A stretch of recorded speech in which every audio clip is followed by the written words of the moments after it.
You know what one of the worst parts about being just a little bit successful in acting is everyone thinks you're doing okay.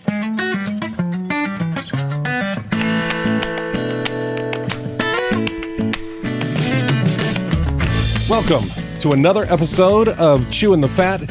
I am your host, Big Rob. Thank you so much for tuning in. I certainly do appreciate that. Also want to thank the folks that have bought me a coffee at chewingthefatbr.com. Always appreciate that. And also the reviews. If you have a chance, I always appreciate the reviews written at Apple Podcasts or Spotify Podcasts. Give me a 5-star rating. That's it, and it really does help the podcast go far. Also want to say welcome to our episode sponsor of the Black Cat Picture Show. International Film Festival going to be happening August 19th through the 21st at Le Chat Noir in downtown Augusta. You can get your entries in at blackcatpictureshow.com. And speaking of films, I'm so excited about my guest today. Please welcome to the show. He's been in Stranger Things. He's been in a Super Bowl commercial. He's been in shows here in Augusta on stage. Welcome, Michael Silvio Fortino. Thank you for having me, Rob. Thank you, sir, for coming in. I appreciate it. Of course, of course.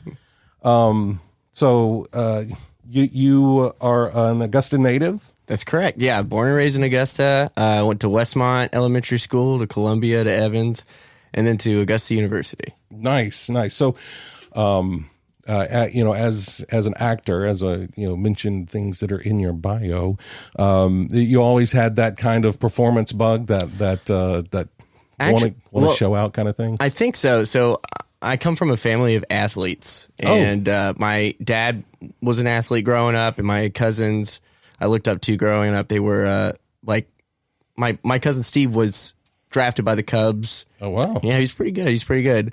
And I started playing baseball when I was younger, and then when I went to elementary school, they did the school play, and they needed a soloist, and I was like, I'll try it out. And I was like, hey, I like this. Yeah. And my mom was like, well, you can't do both because, I started doing player shows. I did Fiddler on the Roof back in 2001. Oh, wow. And my mom was like, well, baseball's at this time and rehearsals at this time. And so she said, you have to make a choice. And I said, well, I want to do the performing thing. And she goes, well, you got to fold up your uniform. You go to the coach's house, you hand it back, and you say, thank you. But this is for me. This isn't for me. Yeah. So... but ever since then, yeah, I've had that performance bug, and I'm stuck with it ever since. That's awesome. So when you were coming up and coming along, obviously it sounds like your family very supportive of that. For the most part, yeah. They sometimes they don't see the end goal, because I'm like, I have to do this, this, and this, and this part's gonna suck. But when it gets to this part, it's gonna be awesome. Right. And sometimes they're like, are you sure about that? I'm like, yes, I'm sure. Yeah. And it's hard to see it, but for the most part, yeah, they've been very supportive. Yeah. And I think that's hard for people that don't do, the artistic thing, especially whether you be like an actual, paint and brushes type artist or an actor or something like that. There is all the work that you have to do before the exhibition. Absolutely. You gotta do free work. You gotta do all that, ensemble work. You got to do the background extra work. You got to do the featured extra work, the stand-in. You have to work your way up. And I would go long distances that didn't make sense to them. Like I went to New York City to do a featured extra bit on The Deuce. And I just had to spend 2 weeks out there because there were 3 shoot days spread over 2 weeks. Oh, wow. And so I stayed with friends and stuff, and I had the best time. But to most people, that investment makes absolutely no sense. But to me, I'm like, well, those are the last 2 days I needed on set to get my SAG card. Yeah. So just to be eligible for it. And so, yeah, it was a good move. But yeah. But yeah, when you look at it, especially if you're someone who's normally, a 9-to-5 clocking in type of thing, it's like, okay, I'm going for 2 weeks. I'm only working 3 days, and I'm only probably going to make, $150. Yeah, exactly. Exactly. Total out of those 3 days. Exactly. After all expenses, you're lucky to break even. Yeah. But usually you're spending more. Yeah. But the time that you have is super valuable. I met an actress named Dominique Fishback, and she is she's fantastic, and she was one of the leads on the show. And I was standing there, and she was like right next to me, and she goes, "Do I know you from somewhere?" I was like, "Nope," but everybody tells me I look like Alex Wolf, and she goes, "Yeah, that's it." And I told her, I was like, "Yeah, I'm from Georgia, and I was here trying to get my SAG card." She like high-fived me. She's like, "Yeah, where you go for it." And and that was cool. It was like a valuable moment. And now she's actually friends with Tian Richards. I don't know if you know Tian, and he's from Augusta. We went to high school together. Now he's the lead on a CW show coming out soon. The Tom Swift show. Yeah, but they're friends, and I'm like, look at that. It's like a connection right there. It's like, but those like, I'm not saying you should go up to the actor and be like, "Hey, talk to me." Yeah. But those connections that you make on set are super valuable. Yeah, it's there's a huge value in the networking side of things. Absolutely. And I think, and I've said this before about depending, especially on artistic things. I say it to my son Jeremy all the time, and I've mentioned it on the podcast before. He is a jazz pianist, and he wants to score, and he wants to compose for video games or movies and things like that. And I was like, that's awesome. Those jobs don't exist in Augusta, Georgia. You got to go where people can notice you. Absolutely. You got to know. You got to go and be a session player in Nashville or something, so that when people come through, you've got that networking, you've got that connection, so that when they think, oh, I need this, oh, I know this guy Jeremy, or oh, hey, I need this guy with the curly dark hair. I know Michael Silvio Fortino. Exactly. It's so much more valuable than the actual paycheck that you get while you were there. And when I did the Disney college program for a short time, which was life changing for me, and when I was there, I took an entertainment and show production course. And one of the producers said, there's jobs here, and they're awesome jobs. Good luck getting one here. Because everybody here loves it. And if we're leaving, it's because we're retiring, or unfortunately someone gets fired for doing something wrong, right? Or they're getting transferred to something better. So because nobody's leaving. Right. And so let's say you apply for a job, and you don't get it, and then the job opens up again. Am I going to hire the person that stuck around at Disney waiting for that job to open again, or am I going to hire the person that left and got better at their craft? And I was like, it's like, don't stick around here waiting for something to open. Go get better. Yeah. Go get better. And I was like, it gave me chills. I was like, all right. I was like, and I actually left my program early to take an internship because I wanted to go back. Yeah. But you're right. You want to get that experience, and some things are here, but you got to go away for a little bit and see other things and learn about other people. Yeah. Yeah, because that travel, that working with other groups gives you different perspective. Even just, doing the same thing in a different location. Absolutely. If doing the same type of stuff if you were in Chicago, or if you were in New York, or LA, or Colorado, or where, it's going to give you a different perspective. Absolutely. And different ways of doing things, which makes you, I think, more valuable down the road. Absolutely. And like I said, that Disney college program was so valuable because I stayed in Augusta for a long time. That was my first extended stay away from home. Yeah. And I learned so much about myself, but the cool thing, I got that simulated college experience, the dorm situation. I had 6 people in a 3-bedroom apartment. Wow. It's terrible. Yeah. But no, it was fine. But you learn so much, and you meet people from all over the world. That was the cool thing. It was like you got the experience of people from different cultures, like from around the States. But when you met people from around the world, that was just really just eye-opening to me. Yeah, yeah. In your pursuit, you say your first role was something at your elementary school or whatever. Right. It was called Once Upon a Lily Pad. Oh. I played Freddy the Frog. I'll never forget it. I almost got fired. How does the elementary school kid get fired? I got the note home from school that he doesn't know his lines. Oh no. Some people never grow out of that problem, I guess. But I had a hard time. I didn't realize until I was older I had ADHD. And I had a really difficult time studying lines and just absorbing. And so my babysitter and my mom would just every day. And I guess I just enjoyed the work and I enjoyed the process. And then, I just fell in love with it. Yeah. Yeah. And you say you still have the same problem memorizing lines or whatever. Is that what drew you to improv? You're like, hey, I can make up my own lines. You know what? I've always loved comedy. I started going to Schrodinger's Cat when I was 16 because they came to Harlem Fest when I was in high school, which was like this festival where all the one-act groups would practice their show for the one-act competition. And they would do all these cool classes. And I met Gary Dennis. And so I started going to the shows and I started going to rehearsal. And then I just fell in love with it.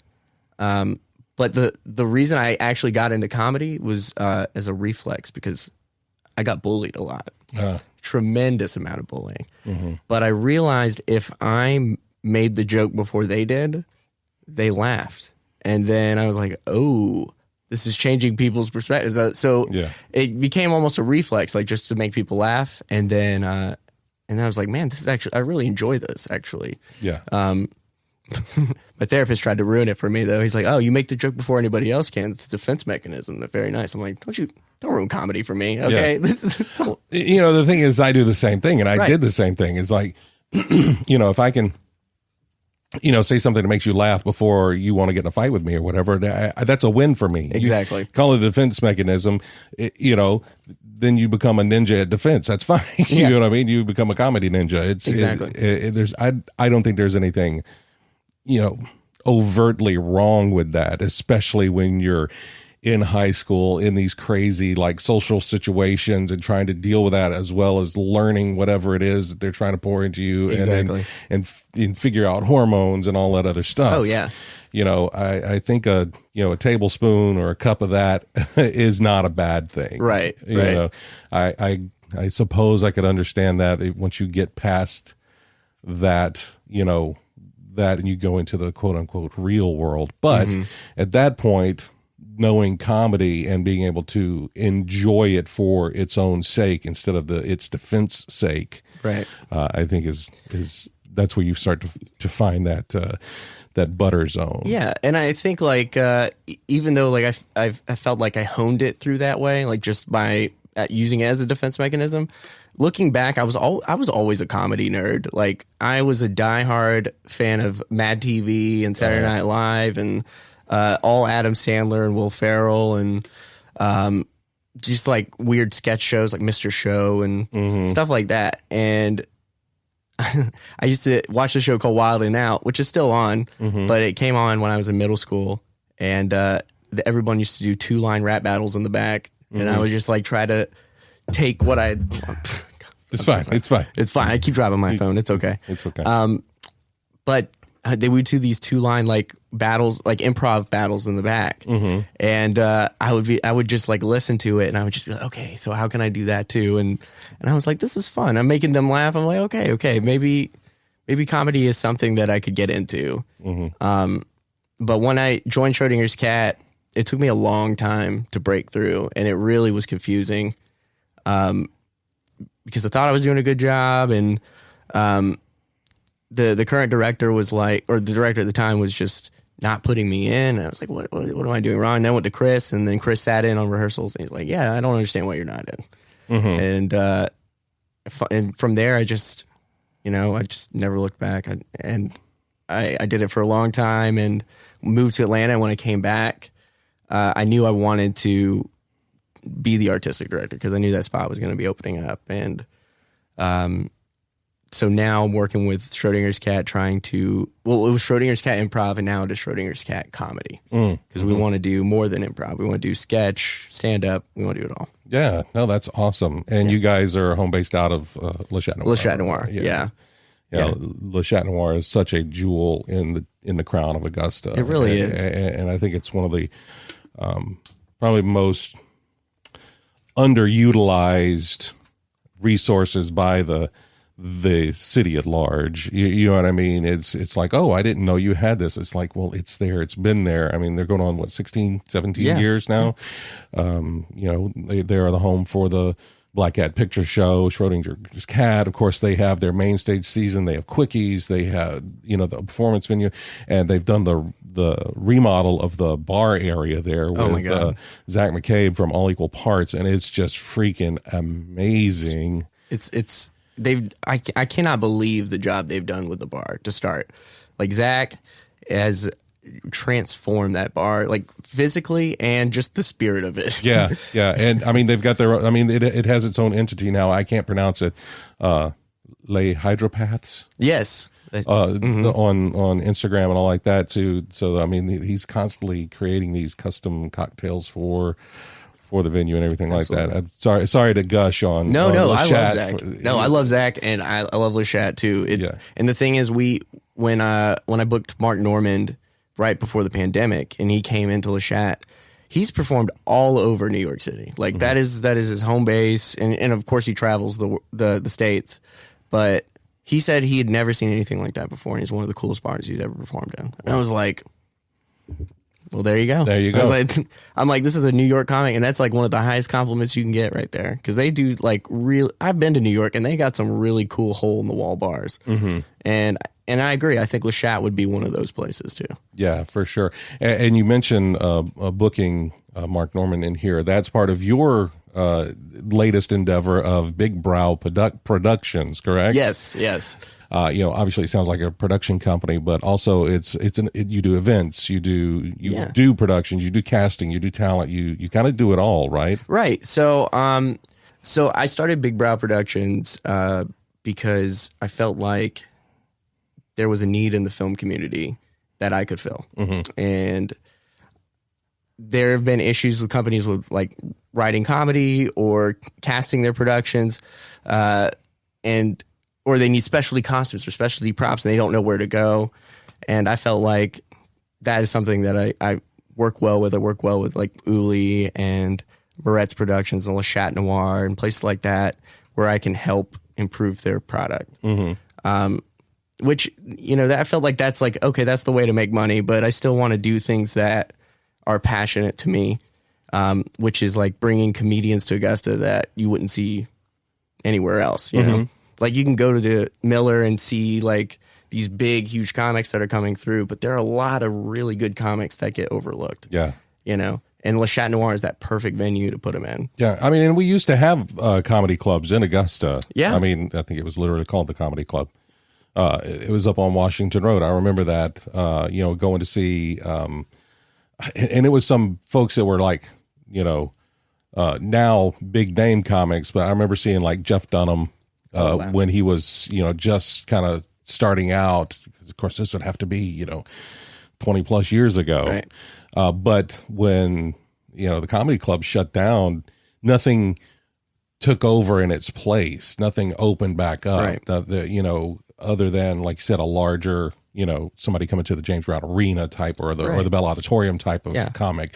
None where you can like see an actual card where you have like, a host and an opening act and then a main act and a closer. You just don't have that here. And it's disappointing because there's no reason we shouldn't. Especially, and the thing is, that's why I wanted to go with Le Chat and work with them specifically, because Schrodinger's Cat Comedy has held it down for over 10 years now. But I want them to grow. I want the comedy scene to grow. And I think we're making the right moves right now. Yeah. And it's nothing wrong with places to do like open mic nights. I think open mic nights are great proving grounds for people. Like, I don't know if I'm funny really or not. It's just somebody told me I was funny, so let me get up and try to do this. And then you realize, nope, this is not for me. I mean, I get that all the time. People are like, oh, you're just so funny, you should do stand-up. I'm like, I'm not a stand-up comic. I am a situational comic. I can do improv or I can do sketch comedy. Right. But I am not going to write a set and perform a set. It's hard. And when I hung out with Mark Normand during the show, because the cool part about that is Mark Normand at the time was my favorite comic. He's still one of my favorites, but he was my favorite comic at the time. And he revealed to me, like, I can't just go out there and just play it off with the audience and riff with the audience. Yeah, I have to write everything. I have to write it out, and I have to go over it, and I have to memorize it. And then hopefully at the point where I get good enough at it It just kind of comes out, and then I can riff the jokes that I already know, and just boom, boom, boom, boom, boom, boom. Mm-hmm. And it made me feel better because I was like, I'm not a riff. I can't. I said the audience will eat me alive. Yeah. If I try to riff with them, it's like no. But this next comic we're bringing in, his name's Adam Ray. Mm-hmm. That's his specialty, is riffing with the audience. Okay. That's awesome. So how many like shows have you kind of got coming up in the future? So far, Big Brow's we got 2 productions right now. So we have Adam Ray coming up May 12th. That's going to be at 8:00 at Le Chat Noir. We've got 2 or 3 openers selected so far. Okay. One, his name is Marlon Ballard. He's from Augusta. He's a regular in Atlanta at the Laughing Skull. He's also a Cleveland guy, so there you a lot go. of love from me. And then Jen Snyder is from Columbia, and she's fantastic. She opened for Billy Anderson, who's another Augusta local, and she's great. And then I'm going to pick one more opener from Augusta. I want somebody to represent the city, but I have not selected that person yet. So I've been going out and watching sets and looking for somebody. That's awesome. But that's the goal for every show, is that we have one person from the city that's a hardworking comic that represents us very well, and we want to give them that shot to open for somebody that's big. Yeah, I think that's awesome. And because like I was saying earlier about, having to go to the place where you can network and be seen, get the right eyes on you, bringing a venue together with an opportunity like that kind of at least becomes more attractive for the right eyes to see you here at home without having to travel to somewhere like that. Yeah. And the thing is, what I want to do is really add value to that spot, like that I was talking about, that 5 minutes. Just like you said, anybody can go up and do stand-up comedy anywhere. So if they can go see you do an open mic at Joe's or at Metro or wherever, why would they come and pay to see you perform at Le Chat? Right. So I want to put a lot of value on that 5 minute spot, just because, the comics that I'm bringing in are working regularly, either touring or they're on TV. Right. And I want to give those opportunities to people who deserve it. Yeah. And because again, that gives them an opportunity to hopefully network with that headliner. Absolutely. And that's good for business. Exactly. It's good for everybody. Exactly. So that's definitely a huge goal of Big Brow, is to make those connections for deserving folks. That's awesome. So how does juggling Big Brow now tie into your own personal like acting pursuits and things like that? You said you have your SAG card now. Congratulations. Thank That's you. awesome. Matter of fact, SAG featured you on their Instagram not too long ago with your story. I thought that was amazing. It was it was really cool. I didn't expect it. I don't remember what I was doing, but I was just like, SAG shared my story. What? It's like, but yeah, it was a lot of work. It was very complicated, but to answer your question, the good thing about I hate to say that, the good thing about the pandemic was that it made everything virtual. Yeah. All auditions are virtual. Yeah. And so self tapes all the time. Even callbacks were self tape, or not self tapes, even Zooms. Yeah. So it's very easy to do the things that I want to do and still tape auditions, especially now that I'm getting ready to move into a studio or into an office, and so I'll have that set up there. So if I'm working on something, I'll be like, boop, just hop over there and tape it and send it over. That's awesome. That's awesome.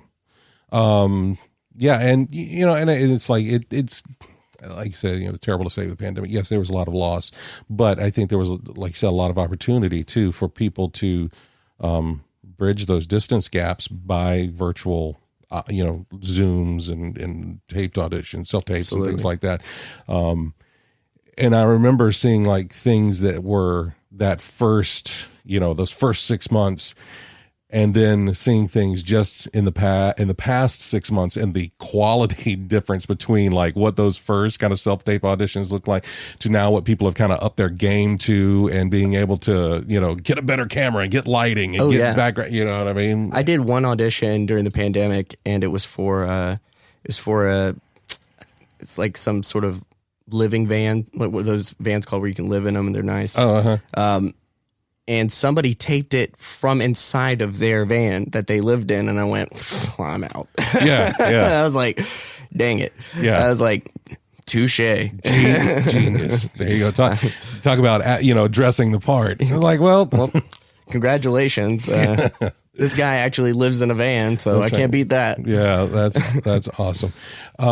So you have been in some pretty big productions. You were in a commercial that aired during the Super Bowl. It did not air during the Super Bowl. What? No. Wait. No, but it did air around Super Bowl time. It aired near the Super Bowl. Oh. Near the Super Bowl. But the thing about it was not supposed to go on cable, though. It never was supposed to go to cable. Oh, yeah. And it was only supposed to be like a YouTube ad because it's only 15 seconds. So I was like, that makes sense. That checks out.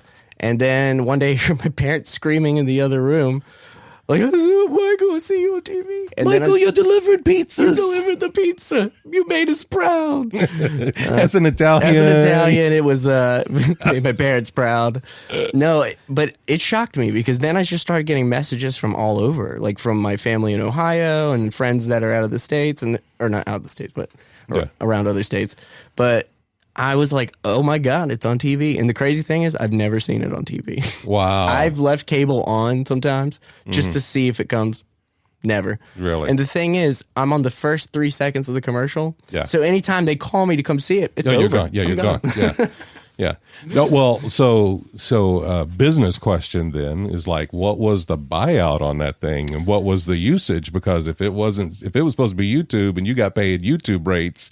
Oh no, they changed it. Okay. They definitely paid me the cable rate. I'm still I owe Hidden Valley my life because I'm still getting paid out on Hidden Valley Ranch today. Good. And and you can ask my best friend this.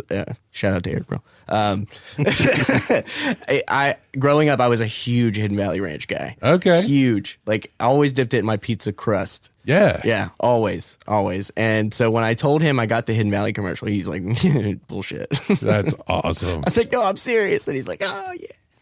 It was a lifesaver because I didn't think it was going to be anything, and but the financial gain of it was it changed my life. I was able to like pay for the SAG card with like my money, and pay off debt, pay off just a lot of stuff, and it was nice. It was pay for the LLC for my company and all the business expenses so far. So that's awesome.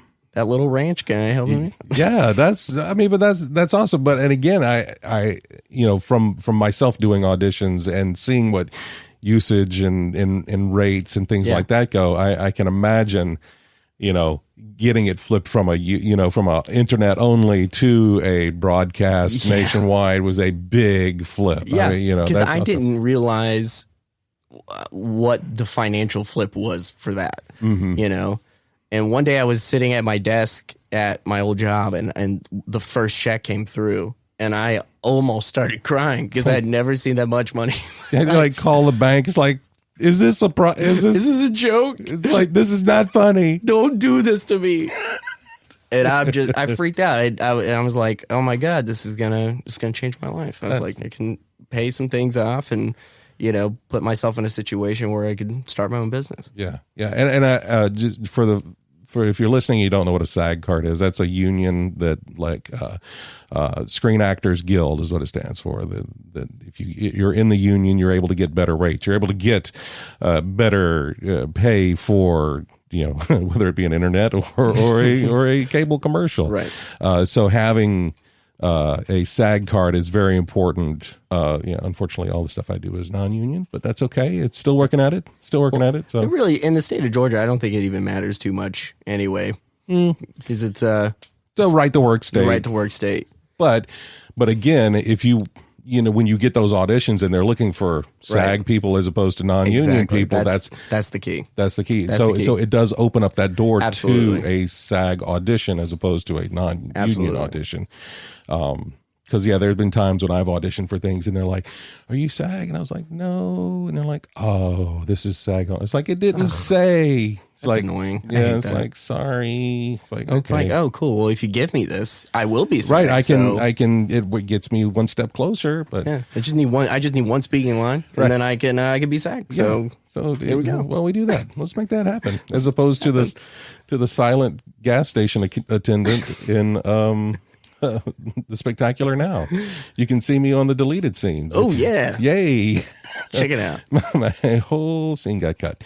But that's okay. There was another kid that was in that movie that, like, he had lines, and they cut his whole storyline out of it. I felt so bad for that kid. But anyway, also, speaking of movies and that type of production, you also were in Stranger Things, just that little Netflix. Well, it's series. funny you just said what you said, because I was terrified that my scene was going to get cut from Stranger Things. See, look at that. We've both been convenience store clerks. It's amazing. Look at us.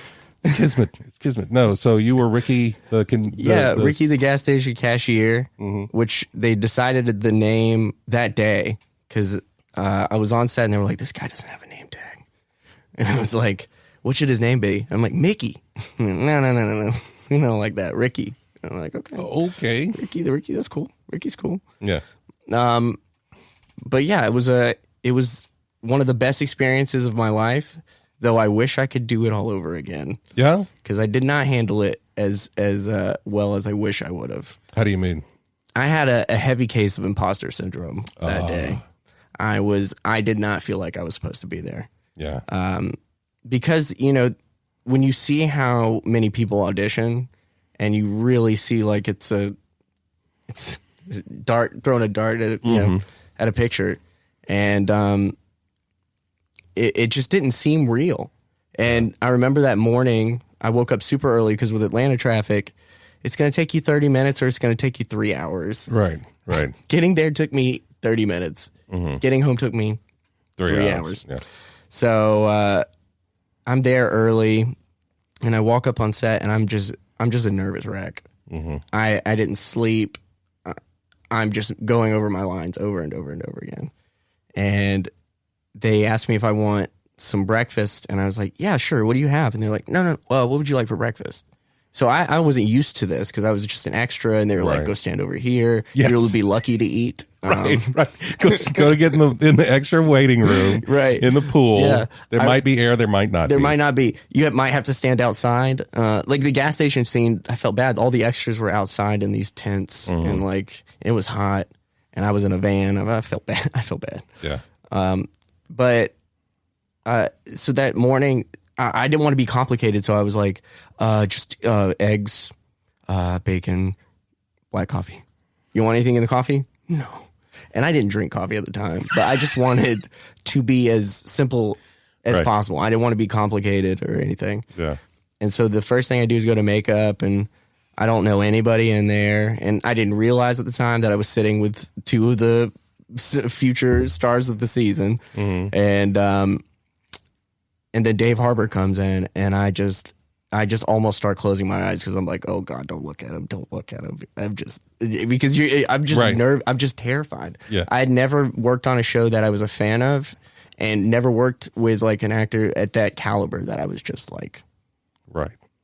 Anyway, so makeup happens, and then I go to set, and I get out of the van, and my friend Alec, who was in Improv Athens, who I'd brought in to Augusta, is the PA, the first team PA.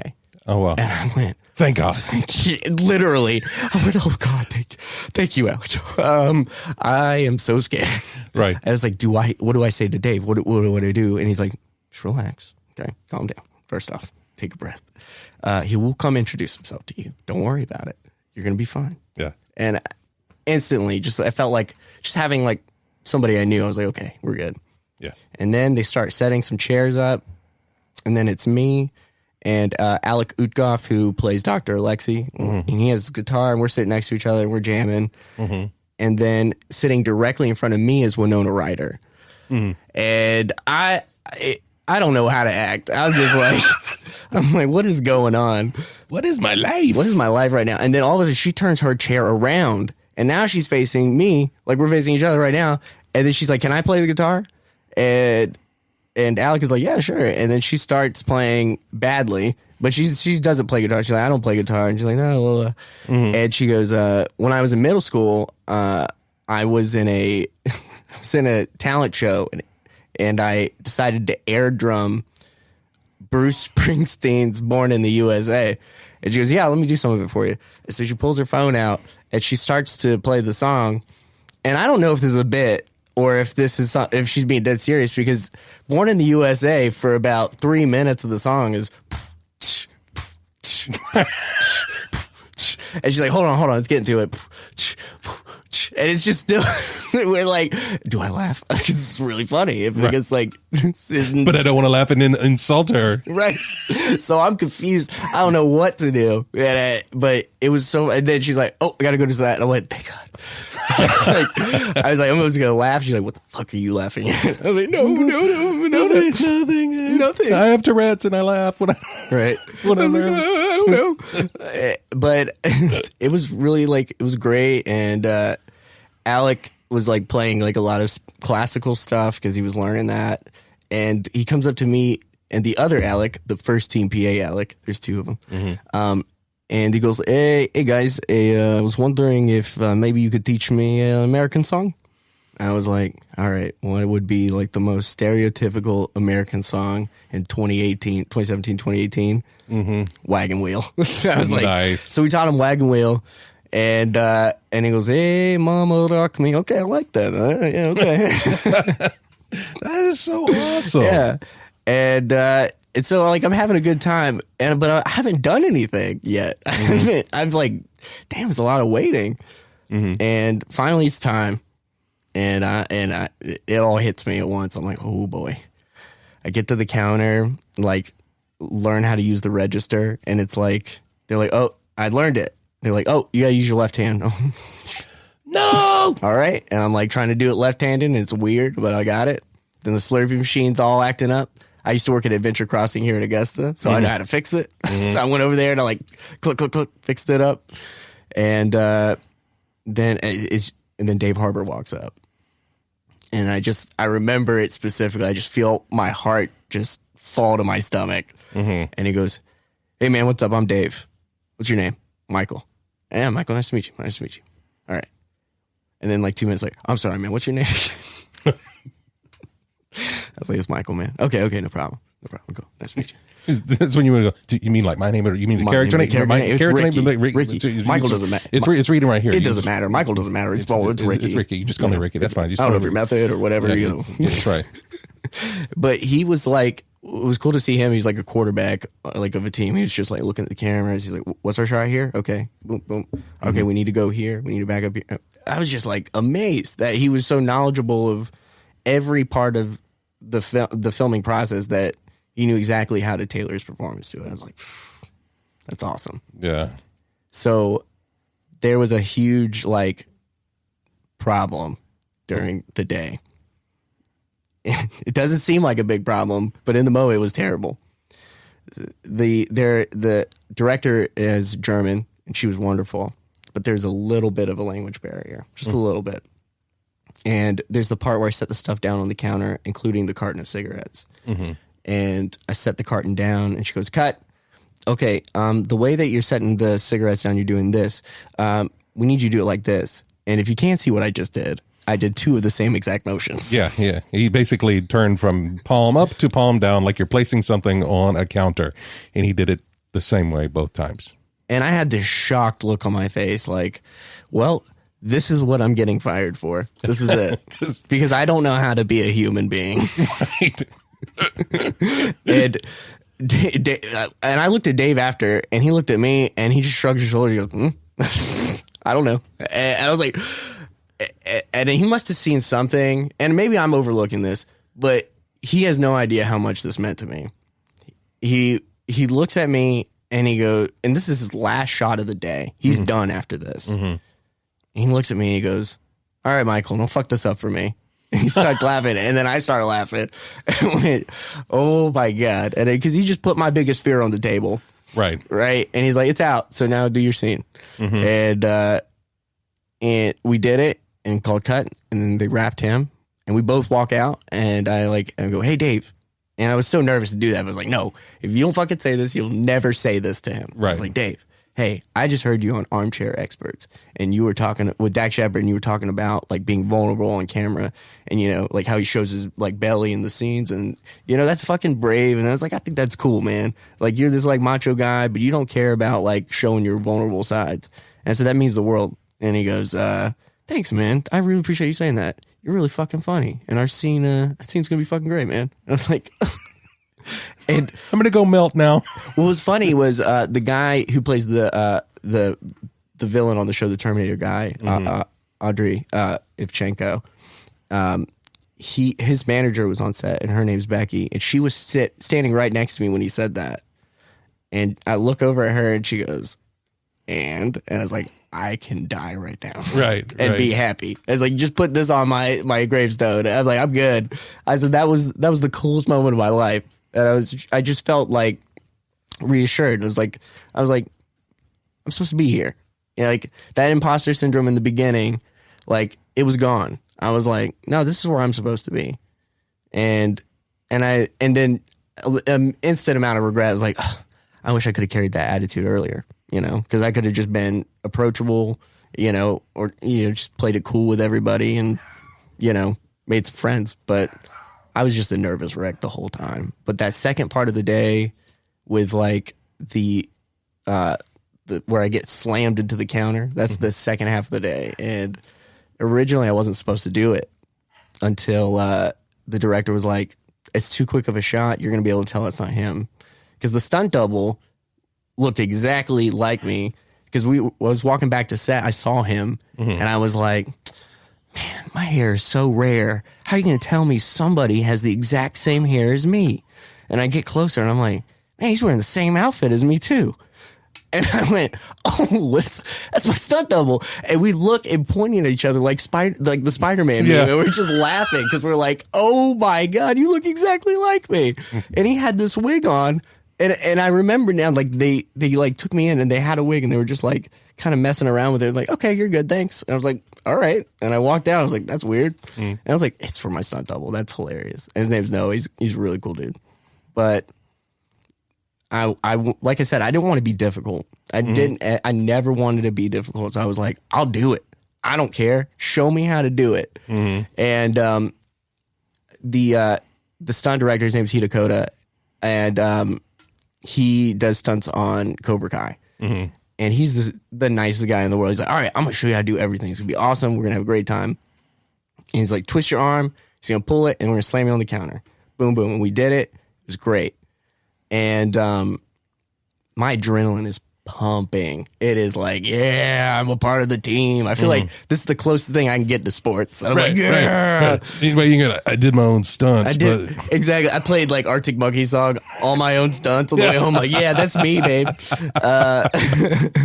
And so my adrenaline's pumping. And then Andre comes to the set, and he is as big as he looks.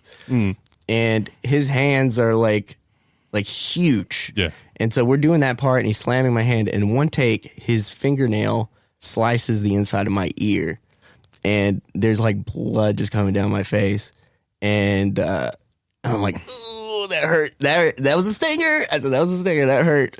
And then the on-set medic comes on, and I like get off camera, and they're like, we don't really see him in this shot, so they put the stunt double in. And I feel like, again, that competitive sports attitude is like, clean me up, get me right back in, put me right back in. I was like, I'm good. So they're cleaning up my ear, and I'm like, I'm fine. And then the director is like, thinks I'm more hurt than I am, but I'm playing into it. I'll be like, she's like, you see this person? This is a SAG representative right here. If you go in and you're hurt and you continue, I'm going to get in trouble, and everybody here is going to get in trouble. And I said, I'm fine, coach. Yeah. Put me in. Yeah. And I finished up the day, and I felt awesome. Like, high-fived all the stunt guys. I was like, yeah, I'm one of you guys. And it was awesome. And I went home that night, and I went to sleep. All this great energy. I wake up the next morning, I feel like shit. You're like, I am in so much pain. You're like, I got slammed into the counter several times. I was like, oh my God. I look at my legs. They're all bruised, because every time he pulled me in, my legs slammed against the countertop. And I'm like, oh my God. And my neck hurts because I would twist my neck. And then that cut on my ear was actually pretty sore. And I was like, the life of a stunt man. Yeah. But it definitely changed my life for sure.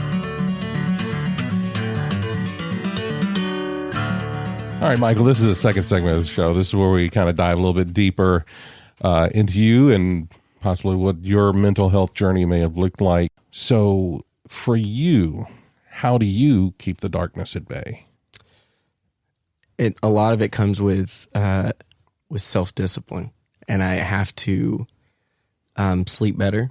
Like when I can feel, because I suffer from BPD, bipolar disorder, and one thing that can really set it off is not getting enough sleep. And I go through those manic times and those depressive times, and so managing my sleep and eating right, that really helps me. But the big thing that I do, other than take your medicine, folks, take your medicine. If I could say that, if you don't stop taking your medicine, if it's not working for you, call your doctor, but take your meds, because it helped me like so much. Anyway, but I also have a sign on my door, on my closet door, that I put my biggest goal on. I write it. It's kind of cheesy, but it's the first thing I see in the morning. It's the last thing I see when I go to bed. Yeah. And no matter like if I'm struggling, it's just like I look at that thing and then be like, I'm struggling for this. You know, I'm hurting for this right now. Yeah. And it helps. And that's kind of one little thing that I do. But just, and it's also okay to lean on your friends sometimes. And sometimes I'm Italian, very prideful type, very stubborn. But as you said, we're not alone. And if you talk to somebody, you'll find out somebody's probably going through the same thing as you right now. Yeah.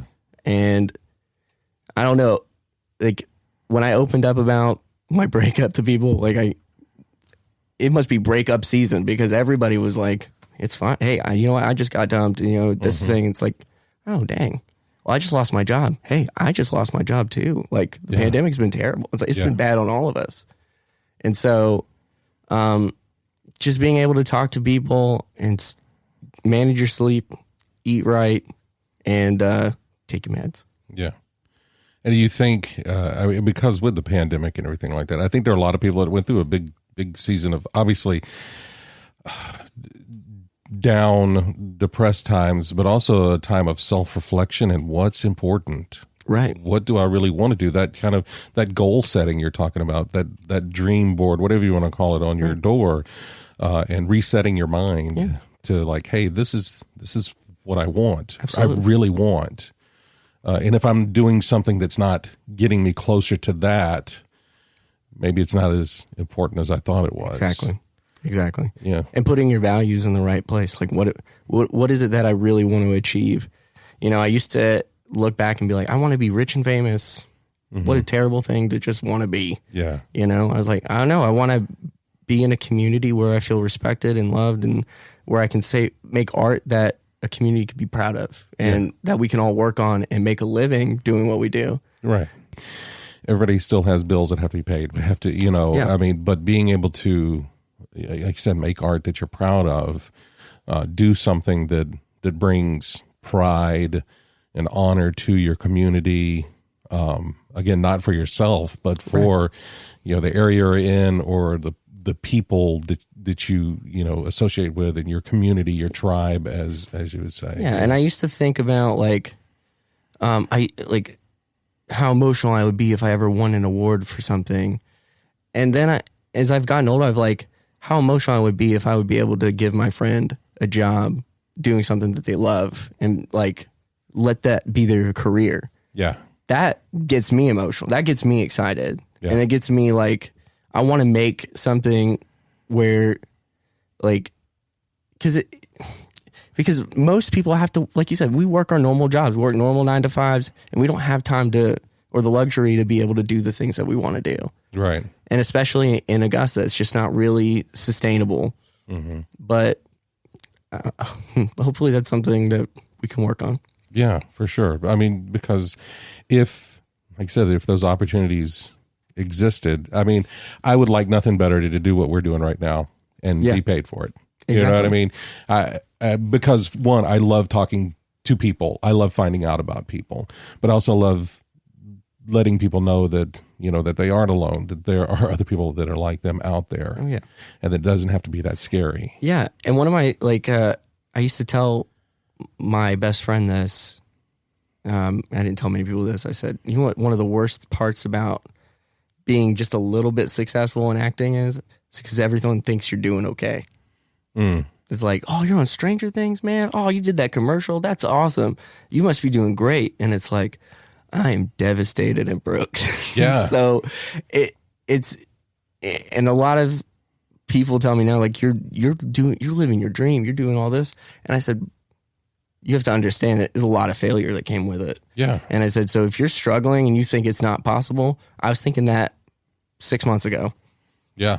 I said, I didn't think it would ever be possible for me to do this because it's that imposter syndrome. I didn't think I was capable of it or that people would believe in in my image. It's like, what if this is just in my head? What if this is just, Right. Or and you talk about the imposter syndrome. You're like, what if I'm just boosting my own ego? Exactly. What if I'm just like, putting this intention into something that's actually not me? Exactly. And one of the symptoms of BPD is like this false sense of like, what's the word I'm looking for? It's like your shit is hot. Yeah. And that's why I'm like, so I'm always questioning myself. And I think I guess that's a good thing where I'm just constantly questioning myself and constantly questioning everything I write, which sometimes can go off the rails. But when you have those people that you trust, that keep you in check. And I think that's important, to be able to have people that you can trust with that are going to give you their honest opinion and like, not that, oh, it's great. Yeah. Every time. Oh, it's great. I mean, it's awesome if they do say, oh, it's great, if you know that there's been a history of, man, that sucks, or have you thought about changing this? Absolutely. Or it's like, oh, I don't like, because then that adds more value to the greats when they give you those. I hate those empty compliments. Oh, I saw your it was great. It was great. Especially like, now that sounds kind of shitty, but you know what I mean? It's like when, if it's somebody in your field and they just kind of like blow it off like, oh, it's good, it's great stuff, and they won't tell you what they really think. That drives me nuts. Well, and it's like I am guilty of this, going to see shows, and I stage door a lot, and even especially in the local community, because I know these people, and I know, and I know that work that you're putting in for, a month, 2 months, like you were in Something Rotten not too long ago with the Players. And it's like, I want you to know, it's like, my go-to compliment is like, you did a great job. Yeah. You know what I mean? Because I mean that, because I know it was a job. You did a job. You performed. Right. I know the work that you had to put in to get up on that stage. That's a perfect compliment. You know what I mean? As opposed to, oh, you were great. It's like, now if we had more time, other than when you're stage door, it's like, that thing there, I thought that might have been a little bit of, it's like, you were really going at it in the cod piece. And so I was like, hey, you might have tried to milk that too much, but you know what I mean? Yeah. But in that moment when you just want to convey that admiration of like, absolutely, you did a great job, Yeah. It's my mom can tell when I think I've had a bad performance. So she'll sometimes change what she's going to say. Like she won't say great job. She sees me like come up with like a shaking my head no, like I'm like a this shit sucks. Right. She'll be like, it's all right. She knows not to say great job because that's because I already know. It's like, I already know the show sucked. Yeah. I get mad that way about improv a lot. I'll be like, miss some real funny opportunities out there, guys. It was just, and that's the thing as a performer. I mean, I think when you're off. Yeah. Too. So, and being able to acknowledge when you're off, but also not totally beat yourself up about it. Yeah. That's what I had to learn how to do. Yeah. Because I used to be so self-deprecating. I would just have no confidence to perform. Yeah. It's like, well, I suck. I'm never getting on stage again. I was like, I bombed. I had the worst bomb ever. I'm done. Yeah. Because I mixed up Captain Kirk and Spock. Oh, wow. I did a Spock impression when I was supposed to do Kirk, and everyone was like, "What's going on?" And I was like, "Oh my god, oh my god." Yeah, I was like, "It's over," and it's like it was one mistake. Yeah, but I mean, it's a pretty big one. It's a huge one. It is a huge one. Listen, I got shit for it for a long time, but I was like, in my mind, I was like, "Wait, oh my god, I knew that." It was like it wasn't even something I didn't know. I was just like, I just did the wrong impression. Yeah. Yeah, it happens. It happens. But, but like you said, you learn from it. Yeah. You move forward. Like I told you, I got bullied a lot growing up. But that doesn't mean I didn't deserve some of the bullying. I was a cringy dude. Still a cringy guy, I must say. I had a cringe moment yesterday where we were at Knuckles and I opened the door for the guy bringing us food. I went, "Oh, thank you." And then he brought it over to somebody else. That's me in a nutshell. Yeah. But yeah, I got over a lot of the embarrassing moments pretty quick when just living those parts of my life. So yeah. But I was in my head a lot about that. But nowadays, when I fuck up, I'm able just to let it go. It's like it happens. It just happens. And that makes like growing this business a lot easier because I'm going to mess up. I'm going to spend too much on LegalZoom for the things I don't need. Right. It happens. So if you had a piece of advice, thinking in the realm of the things that you've gone through, mentally, deciding to follow that pursuit in the life of an actor, a performer, and you could offer a piece of advice to someone that's wanting to pursue that as well. What's something you kind of wish you knew then that you've learned that you can tell somebody going forward? Trust the process. Yeah. I was so scared when I was younger because I didn't think I knew anything, which I didn't, but I had a good plan. I've always had good plans, but just never had the confidence to follow through. My first plan was to join the Marines and to get out as quick as I could and then use that GI Bill to go to Juilliard. Oh, wow. And I never did it, but do you know who did? Adam Driver. That was the exact route he took. And I was like, that's what I wanted to do. I'm like, dang it. And I never trusted myself to do it. And I dropped out of college before Stranger Things. And I was starting to get auditions in Atlanta. And my professor was like, if you miss any more class, and this is a film professor too, for a film acting class. If you miss any more classes, I'm going to drop you. And I said, but I'm going to film. This is film acting. This is supposed to lead to that. And he goes, I don't care. And I said, fuck you. I'm out of here. Wow. And I left. And I was like, I'm never going back to that school unless they give me a reason to, like they have something. Because the degree that I was getting wasn't worth it. It just wasn't worth staying. And now that I've waited, they've added programs that make sense for my degree, that make sense for my business. They have hopefully I'm enrolled back in school for this summer. By the time I'm done, I'll have a BA in communication, a BFA in visual and digital storytelling with a certificate in media production, filmmaking, and theater performance. Nice. But if I would have graduated 4 or 5 years ago, I would just have a comm degree. Wow. But I didn't trust. I was like, I want to go back when the time is right. And everybody kept like, you need to go back to school. You need to finish your degree. And it's like, I just don't feel ready. It doesn't feel like the time is right. And now I'm back in school and I'm going to have so much more stuff. I'm going to learn so much more valuable things that help me and help my business grow. And I had to trust myself because nobody believed I was going to go back to school ever. It's like, but I knew if the time was right, I would.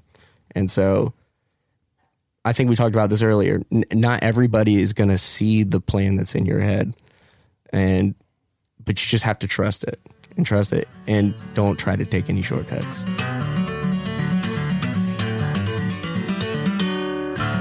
All right, Michael, this is our third segment of the show. It is time now for the Fast Five. It's time now for the Fast Five.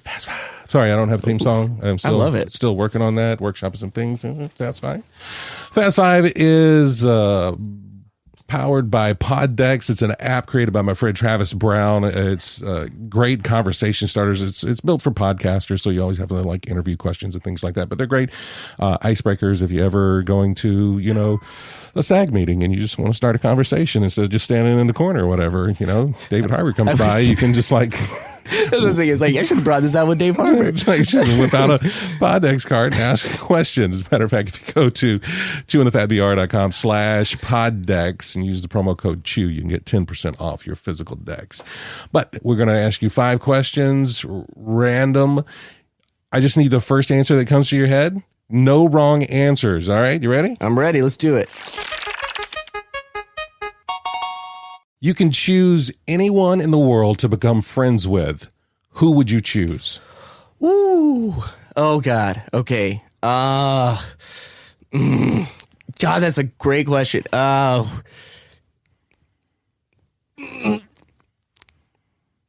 poop in the chair. Bill Hader.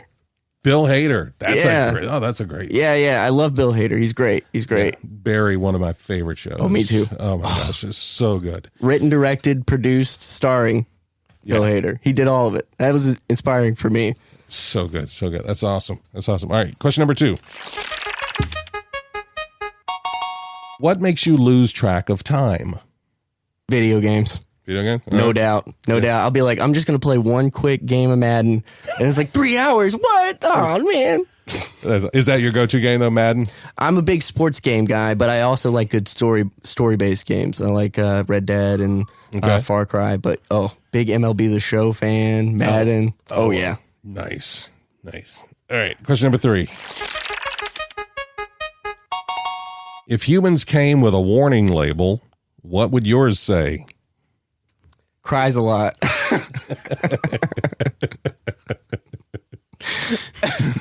Don't drop hats. He's going to cry. Good tears, bad tears, will cry a lot. Okay. Awesome. All right, and number 4. How many chickens would it take to kill an elephant? Oh, man. At least 1,000. At least 1,000. At least 1,000. At least they'd have to Mighty Morphin Power Rangers assemble into a larger animal than the elephant and take it down. Take down the elephant. See, I'm of the mindset. It's like, it could be one. If that one had salmonella, boom. See? Just saying. Get them with a disease. That's right. That's brilliant. It's chemical warfare. No wrong answer. So you're good. 1,000 chickens. Take down the elephant. It's good. All right. And number 5. What's your favorite classic line from a comedy movie? Where'd you get your clothes from? The toilet store? It's from Anchorman, Steve Carell. They're having this big argument. This is right before the anchor fights. And Brick, who played Steve Carell, he goes, where'd you get your clothes from? The toilet store? And they all just stand there for a second just looking like, what the? Yeah. And the Vince Vaughn character is like, even that guy had something to say. That's a great movie, though. Do you use that line often? Yeah. Oh, yeah. Somebody says something mean to me. I'm like, oh, yeah. Well, where'd you get your clothes from? The toilet store? Nice. Devastating. Awesome. All right, Michael, that's our Fast Five, and that is the show. Thank you so much for being here today. Thanks for having me. I really, really appreciate it. If folks want to keep up with you and what you have going on personally, as well as like Big Brow Productions, where can they find you? So Big Brow Productions is on Facebook. You just Big Brow Productions LLC will pop up. But you can follow me on Instagram at Silvio Fortino, SilvioFortino. And that's Instagram, Twitter, and Facebook.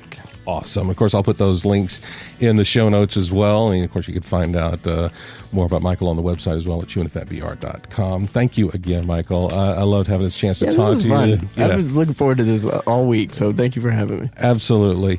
And thank you for listening. And if you would like to support this podcast, I'd appreciate it if you buy me a coffee at chewinthefatbr.com. But until next time, I look forward to we have the chance to sit a spell and chew the fat.